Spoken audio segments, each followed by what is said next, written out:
ဒီနေ့ဗီဒီယိုမှာကျွန်တော်မပြောပြတာကြာပြီလို့ပြောလို့ရတယ်လူသိနေတဲ့ပေါ့ပေါ့ပါပါတက်ဆန်ထွေးလေးအကြောင်းပြောလိုက်အောင်ဒီခါလှည့်ကြတာကကျတော့ Infinix Phone တွေအကြောင်းအဲ့တော့ဒီဗီဒီယိုတွေပြောတိုင်းကျွန်တော်ပြောနေကြလို့ပြောလို့ရတယ်မိတ်ဆွေလက်ထဲမှာ Infinix Phone ကင်ထားပြီးတော့ဒီချက်မသိရင်တော့တိတ်ပြီးတော့အဆင်မပြေဘူးဗီဒီယိုလေးကိုစပြီးတော့ကြည့်လိုက်အောင်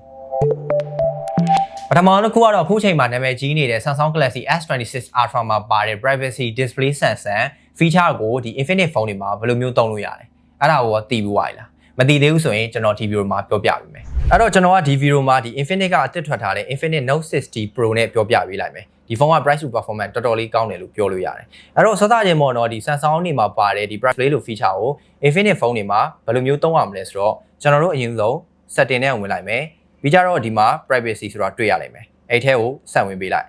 နောက်ပြီးကြရင်ကျွန်တော်တို့ဒီမှာ P-Proof ဆိုတာလေးတွေ့နေမယ်အဲ့ထဲကိုဝင်လိုက်နောက်ပြီးတော့ဒီမှာ P-Proof ဆိုတာလေးကိုဝင်ပေးလိုက်ဒါဆိုရင်တော့ဒီပေါ့နော်ဒီ Samsung phone တွေမှာပါတဲ့ဒီ privacy display sensor အရာလေးကိုကိုအနေနဲ့ထားလို့ရပြီပေါ့နော်ဒီမှာဆိုရင်ကို display မှာဘယ်လိုမျိုးနေရာမှာပြကျင်တာလဲဘယ်လိုမျိုးနေရာတွေကိုမပြကျင်ဘူးလဲကိုစိတ်ကြိုက်ချိန်ပြီးလို့ရတယ်ဒါပေမဲ့မိတ်ဆွေရပေါ့နော်ဒီလိုမျိုးအစင်းစင်းဝင်ရတာအာရုံနောက်တယ်ဆိုရင်လည်းကျွန်တော်တို့ဒီ control center မှာသွားပြီးတော့ထားလို့ရတယ်ဒီမှာဆိုရင်ကျွန်တော်နှိပ်ပြလိုက်မယ်ဒါဆိုရင်တော့ရပါပြီဒုတိယတစ်ခုကကျတော့မိတ်ဆွေရဖုန်းထဲမှာ application တွေအများကြီးထည့်ပြီးတော့ဖုန်းလေးတွေအမျိုးကြုံနေရတာနောက်ပြီးတော့အဲ့ application ကတိတ်ပြီးတော့လည်းမသုံးဖြစ်ဘူးဒါပေမဲ့ကိုကဖြတ်ရမှာလဲတက်မျောတယ်ဆိုရင်ကျွန်တော်အခုပြောမယ်နီလန်လေးတိုင်းလုပ်ကြည့်လိုက်အဆင်ပြေသွားတယ်အဲ့တော့ Mate ဖုန်းထဲမှာဒီ application တွေများနေပြီးတော့အဲ့ application ကကိုယ့်ရဲ့ phone storage တွေ RAM တွေ SoC တွေကိုအရန်စားနေလို့ခံစားရဆိုရင်အဲ့ application တွေကိုမဖြတ်ဖဲနဲ့ကိုဖုန်းလေးကိုပေါ့သွားအောင်ဘယ်လိုမျိုးလုပ်ရမလဲဆိုတော့ဒီ home screen မှာရှိတဲ့ဒီ freezer ဆိုတဲ့ application နဲ့ဝင်ပေးလိုက်နောက်ပြီးတော့ဒီမှာ app ဆိုတာတွေ့ရနိုင်မယ်အဲ့ app ကိုထပ်နှိပ်လိုက်ပြီးကြတော့ပေါ့နော်ကိုအတွက်အသုံးမလိုပဲနဲ့ကိုဖြတ်ရမှာနှက်မျောတယ်ဆိုတော့ application တွေကိုတစ်ချက်လောက်နှိပ်ပြီးတော့ okay နှိပ်လိုက်မယ်ဆိုရင်ဒီဖုန်းတွေကကိုယ့်ရဲ့ RAM တွေကိုယ့်ရဲ့ battery တွေကိုတခုမှစားတော့မှာမဟုတ်ဘူး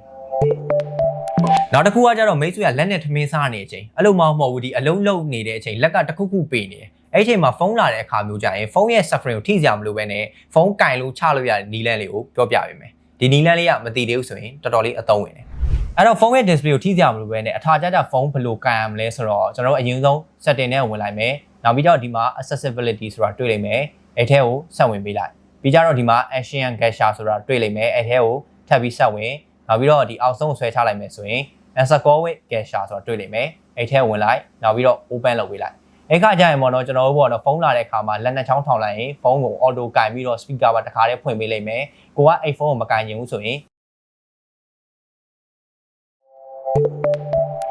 နောက်ဆုံးတစ်ခုကကျတော့အခုကြည့်နေတဲ့လူကပေါ့နော် TikTok ဗီဒီယိုတွေခဏခဏရိုက်လို့ကိုယ့်ရဲ့ phone store တွေခဏလေးနဲ့ပြည့်သွားမှာကြောက်တယ်ဆိုရင်တော့ကျွန်တော်အခုပြောမယ်နီလန်လေးတိုင်းလုပ်ကြည့်လိုက်အများကြီးပို့ပြီးတော့အဆင်ပြေသွားလိမ့်မယ်အဲ့တော့အခုကြည့်နေတဲ့လူကပေါ့နော် TikTok ဗီဒီယိုတွေအများကြီးရိုက်ပြီးတော့ကိုယ့်ရဲ့ phone store တွေမြန်မြန်လေးနဲ့ပြည့်မှာကြောက်တယ်ဆိုရင်ဘယ်လိုမျိုးလုပ်ရမလဲဆိုတော့ကျွန်တော်အရင်ဆုံး camera app ထဲဝင်လိုက်မယ်နောက်ပြီးတော့ဒီဗီဒီယိုတွေကိုဖွင့်ထားလိုက်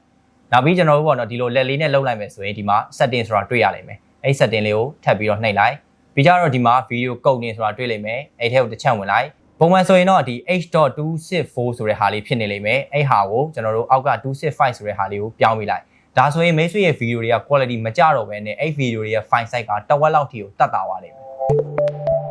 အဲ့တော့ဒီ video လေးကမိတ်ဆွေကအခုလိုမျိုးပေါ့နော် Infinix phone တွေကင်ထားတဲ့လူတယောက်ဆိုရင်အရန်ကိုမိုက်တဲ့လူတီနေတဲ့တစ်ဆန်ထွေလေးတွေကိုပြောပြပေးတာဖြစ်ပါတယ်ကျွန်တော်နောက်ထပ် video မှာလည်းအခုလိုမျိုးပေါ့ပါတစ်ဆန်ထွေလေးတွေကိုပြောပြသွားမှာမလို့ကျွန်တော်တို့ရဲ့ page ကို like and subscribe လေးလုပ်ခဲ့ပေးကြပါလို့ပြောနေပဲအားလုံးကျေးဇူးတင်ပါတယ်ကျွန်တော်အခက်ပါ